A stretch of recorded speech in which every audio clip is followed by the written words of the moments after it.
It's Christmas time. We got the good kids, the bad kids, Santa Claus, Krampus, the nice list, the naughty list. And today we're taking a look at the nice list by revitalizing a cocktail from the last Christmas series on today's episode of 12 Drinks of Christmas.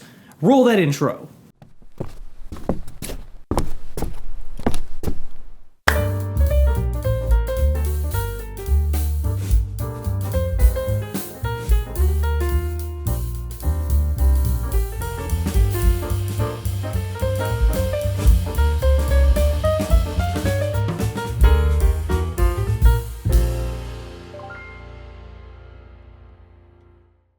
That was the third take of that intro.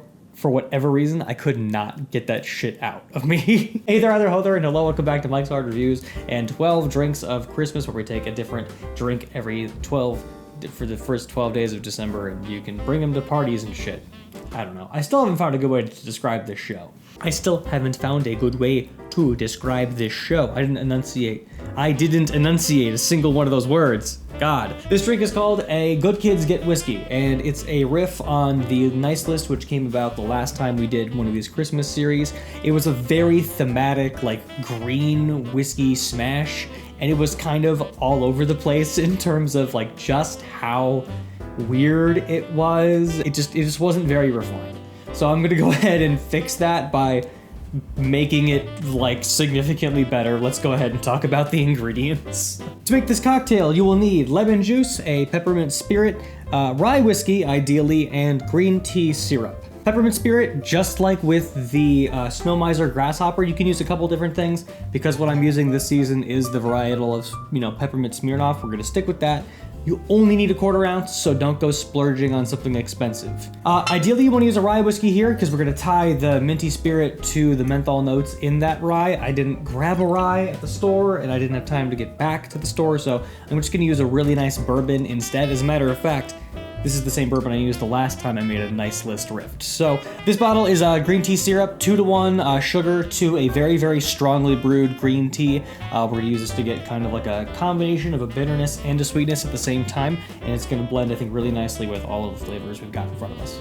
For garnish on this one, you're going to need some fresh whole cranberries and some cinnamon sticks. Just like with the cranberry Negroni, I just kind of wanted to go something, seasonally appropriate that would give it some color and pop. I would actually think that, if anything, swap this out for either like mint, spearmint, if you can get it this time of season, or rosemary, a sprig of rosemary. But this will all work just as well too. Without further ado, let's go ahead and shake one of these up. Grab a cocktail shaker, 1 whole lemon, cut into wedges into the shaker. Then we'll come behind that with 3/4 ounce of our green tea syrup. Before we go any further, go ahead and grab a muddler, and we're just gonna press down on that lemon to express the juices and combine it with the syrup. After that, we'll do a 1/4 ounce of our peppermint spirit and 2 ounces of our whiskey. That's all of our ingredients. Let's grab some ice so we can shake this up. We will cap that up, tap that down. You need to shake for just about 10 seconds to chill and combine. We don't want to overdo it because we're gonna put this just all into the glass.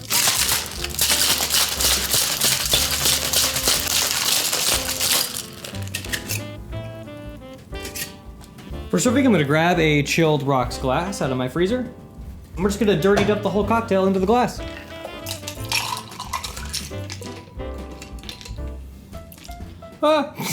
For our garnish, as a result, I'm just going to take this cranberry cinnamon stick, put that down there like that. Take a couple of these cranberries. I'm going to spear these on a cocktail pick and just rest that on top as well.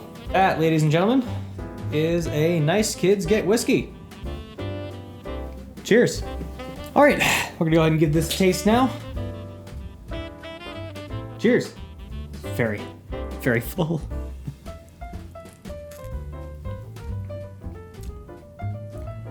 Ooh. That is so much better than the original one. Okay, so it is very, very much like, that just got more fun on the back end. It's very, very much like a lot of whiskey smash variations you've had before. The whiskey, the sugar, and the lemon come together in that very, harmonious way that they do. And because it's a bourbon, it's got some softer edges in this one. A rye would have that much more, like, fun and kind of botanical edge to it that I think would work so much better in this particular presentation. That green tea is kind of like a botanical edge to it as well. And it reads like there's a bitters element in here, which technically there is. There are tannins in the tea, tannins are bitter, therefore there is a bitter element in here. It's not the same as like Angostura bitters. It's so much more like gentle and grassy, and it has a lot of context around it with which it is playing. The mint comes on in the very back end too, the same way when you taste a rye, you might get like those grassy menthol notes at the very back end. That's why I think a rye whiskey would work so much better here, and maybe not even like, oh, it's a gnat in here. Sorry. A rye would work really well here because that menthol edge at the very back would be just perfect for this drink. My buddy Kildeville was watching the episodes and he was like, oh, I thought you were gonna use the cinnamon, the cinnamon stick as a straw. That doesn't work almost at all, but it did make it taste more like cinnamon. A lot more like cinnamon. That's really bitter, actually, wow. Well, that was the redux of the nice list of today's episode of Mike's Hard Reviews. If you guys enjoyed it, stick around next for the next video, tomorrow, because we're gonna go and do the naughty list, because you can't have a nice list without a naughty list. Light without dark is blinding. I bet you Confucius said that shit. Thank you so much for watching. I will see you guys all in the next episode of 12 Drinks for Christmas. Cheers and good night.